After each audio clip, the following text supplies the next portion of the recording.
Welcome to Philosophy 3400. Today we're looking at occupation, a lecture by Immanuel Kant. This is on page 160 to 162. We'll begin by just looking at the opening passage here on 160.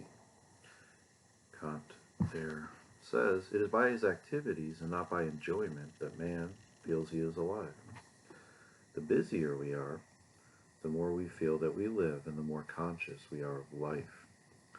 In idleness," and here he's equating enjoyment to something like idleness, passively enjoying something, consuming, spectating, and whatnot, as opposed to doing. In idleness, we not only feel that life is fleeting, but we also feel lifeless, and so he's pointing out, right, when you have nothing to do. This is actually an anticipation of something Martin Heidegger points out in his lectures on boredom from around 1929 or 30. So Kant here is anticipating something that Heidegger is going to draw out a little bit further. When idle, when we find ourselves with nothing to do, Heidegger will point out, he'll characterize this as boredom. We feel that life is fleeting and lifeless. We feel lifeless. We see, in a sense, time slipping through our hands. We feel, in a sense, doing anything is pointless, and that makes us feel as though, again, life is kind of slipping away from us. Activity is part of life sustenance, in a sense, Kant here is suggesting, right? The reason we feel this way is we're supposed to be active and doing things, and yet here we are not doing what we should be doing and not doing sort of what's in our nature, that is activity, and therefore we're sort of denying ourselves an essential sustenance there, right? We need to be active, and if we're not active, our lives are almost worse than death. We find any empty space of time disagreeable. Protestant work ethic is also in play here. Right? Idle hands are the devil's playground. This kind of thought is lurking in the background. We find any empty space of time disagreeable. What then makes time agreeable to us? The pleasures of life do not fill time full, but leave it empty. So, the pleasures of life here are being contrasted with activity, and I'm just not so sure about that distinction. But again, I think Kant is trying to distinguish doing something that is in some sense productive and active versus enjoying something, being pleased by something else, right? Whereas we're just, we're not actually doing anything, but perhaps consuming again or spectating. The pleasures of life do not fill time full, but leave it empty. The human mind abhors an empty time and is bored and disgusted with it. The human mind abhors a vacuum, so to speak, right? Nature abhors a vacuum, the human mind abhors empty time and is bored and disgusted with it. The present may indeed seem full to us, but if we have filled it with play, etc., the appearance of fullness will be confined to the present. Memory will find it empty, right? So imagine you've just spent hundreds of hours playing a wonderful video game on your favorite console or your personal computer. That'll fill what kind of, and of course, these games didn't exist in Kant's time, but other games existed. And the same point holds, right? Playing that video game for hundreds of hours will fill the present moment in which you're playing that game, right? However, your memory of that event, of those hours, is not going to be very full, right? So spending hundreds of hours playing a game isn't really the kind of memorable accomplishment that actually being active, in the sense Kant wants us to think about here, would be, right? Actually doing something out there in the world, in some sense. Although, again, playing a game is doing something in the world. It's just, yeah, I think his point stands. But here's the deal. Here, he would extend this to all games, and so he would also, Immanuel Kant would presumably think of professional athletes along the same lines. They have a very full life while they play. Once their playing career is over, their lives are empty. This is hence the desperation to find some new line of work before they just feel like sort of washed up and their best days are behind them.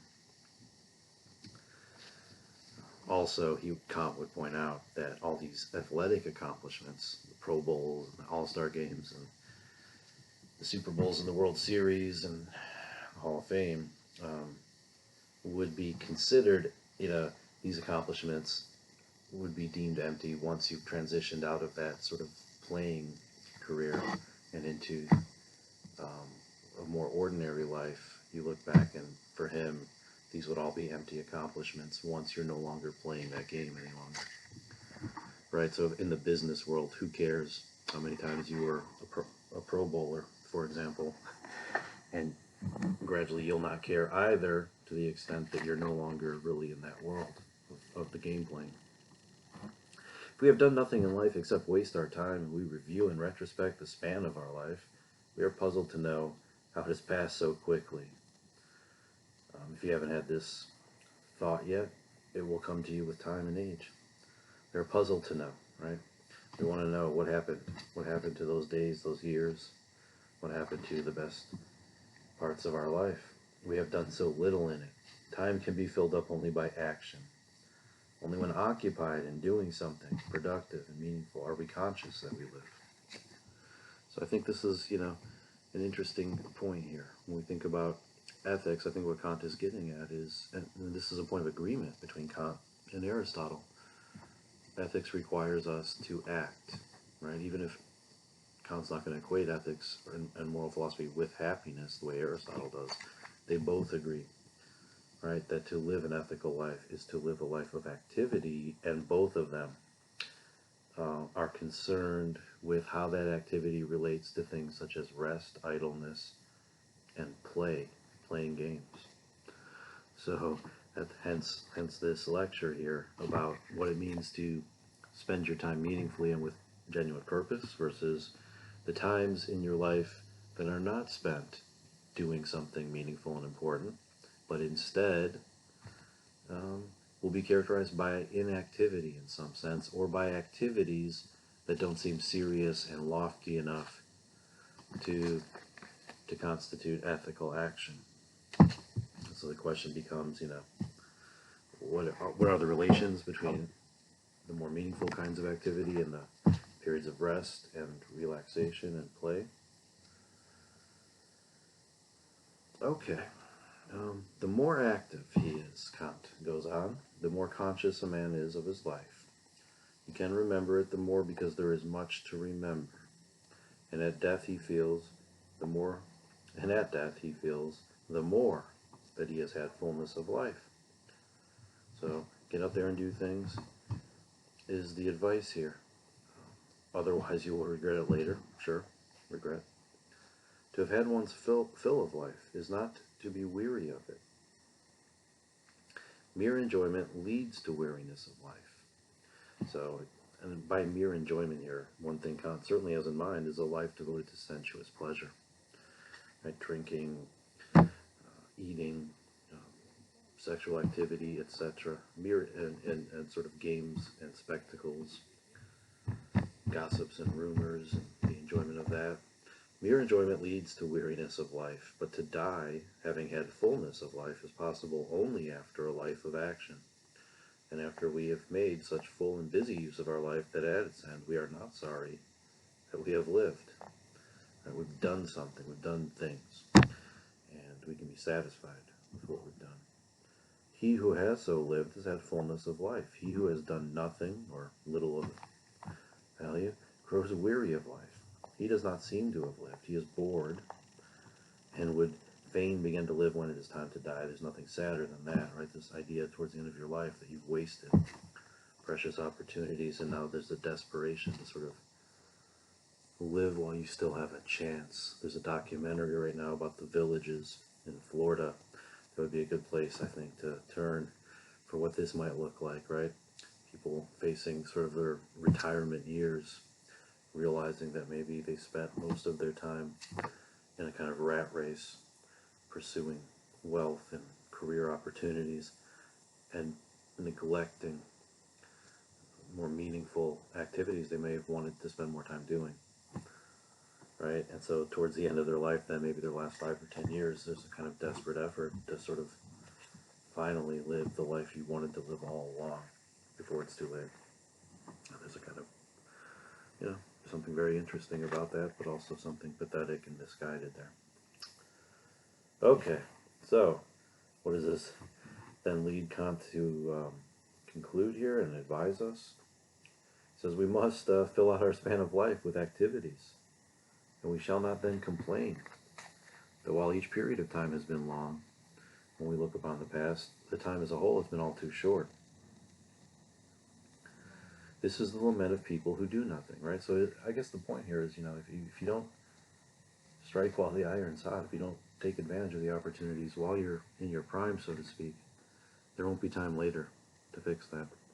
And those who are worried about how quickly time seems to have passed them by and how they've gotten old too quickly, and their health begins to fail and whatnot, you wouldn't have this worry about not having had a chance to do the things you want to do if you had been active when it mattered. So the idea here is be active or you'll regret it later, and you'll pay a price for it later. This is the lament of people who do nothing. The hours drag and seem long to them. Incidentally, too, this is also the lament of people, who constantly complain about boredom, right?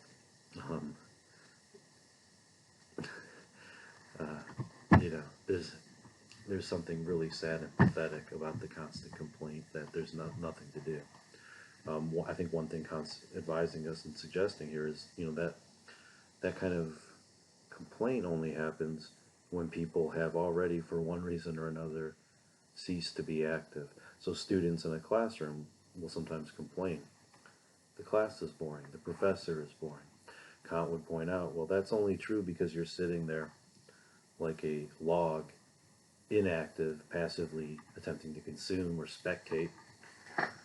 You're not doing the things you need to do actively to make that situation productive and meaningful, such as taking notes, such as asking questions, such as thinking about the things that have been said and whatnot, right? But instead it's just, oh, this is boring, I don't really know what the point of all this is, and Kant's worry here, and his warning here, I guess, is you had better get serious and get down to business while you still have a chance.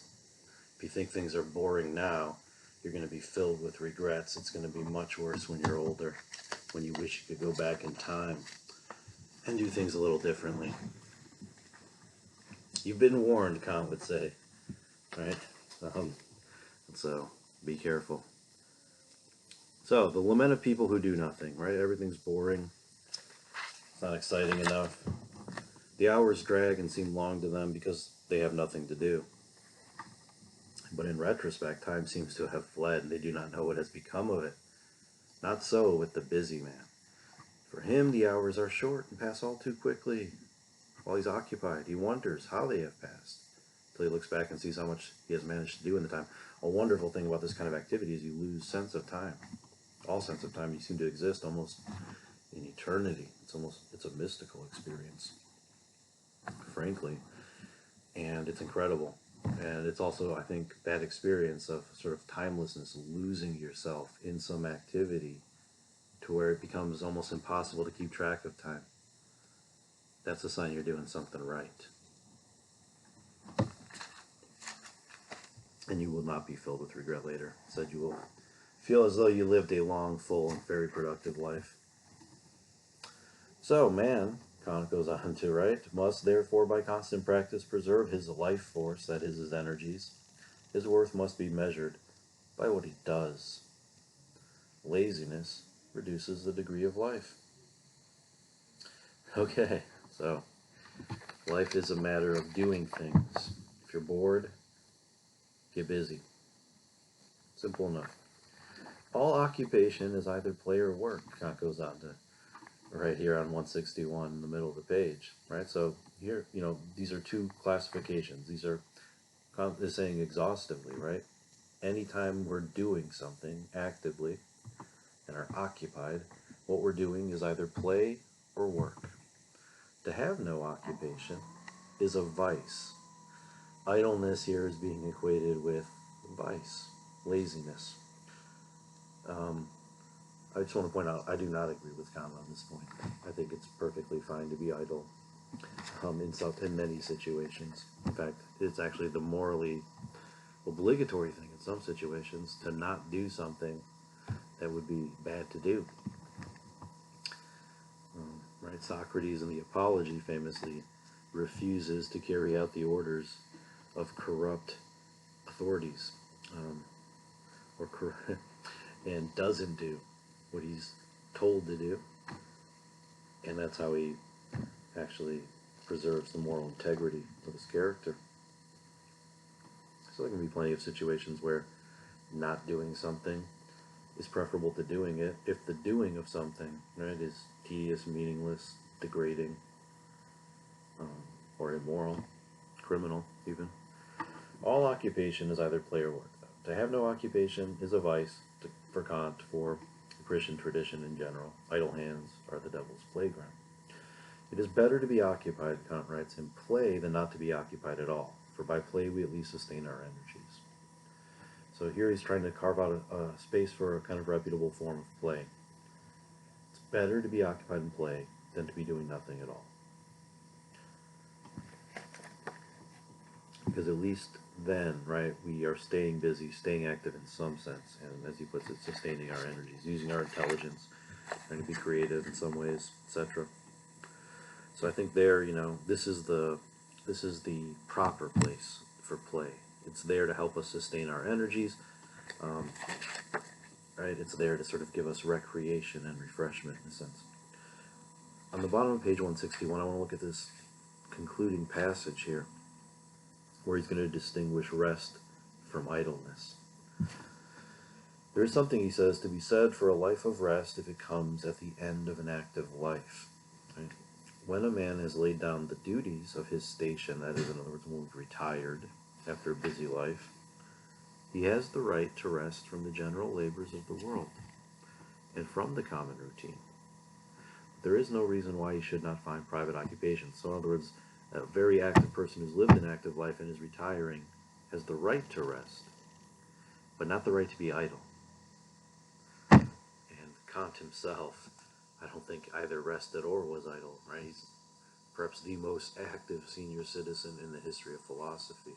His entire philosophical output essentially occurs from the point at which he retires. Prior to that, he was a professor of anthropology hundreds of years ago. Anyways, there's no reason, right, for somebody who has lived a fulfilling life and is now entitled to rest to still not seek out private occupations, right? Find something to do rather than just laying in bed all day. Then his rest, right, becomes the tranquility of the sage. The rest enjoyed by the aged is no laziness. So here is a group of people, right, that have a sort of right to rest. People that have led active lives and have been busy for decades can now, at the end, when they are retiring from that, can rest without being accused of a kind of idleness that is equated with vice. The rest enjoyed by the aged is not laziness, but refreshment after labor, and thus entirely appropriate. In order to rest, though, man must have been occupied. He who has done nothing cannot rest. You can't retire if you're unemployed. That's another way to put Kant's point here. All right, I think we've said enough today about these questions of occupation, leisure, rest, play, and the like. Thank you for joining me.